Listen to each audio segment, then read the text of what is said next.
This is your USD News Minute. Welcome back, Toreros. As you return to campus from spring break, be sure to check out our coronavirus website for the latest information and what USD is doing to keep our campus safe. Now, while you were gone, preparations were underway for several exciting events happening on campus. The first is a visit from the C-SPAN bus headed to USD as we speak.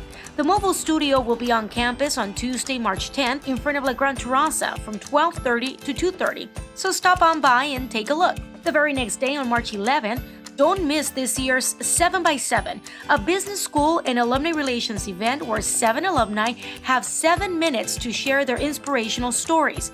That's taking place in the KIPJ Theater at 5:30. For tickets, visit the link below.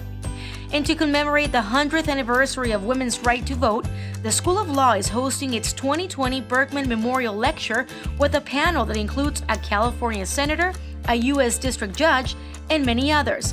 Visit the School of Law website for details on the March 18th event. Thank you for watching. See you guys next week.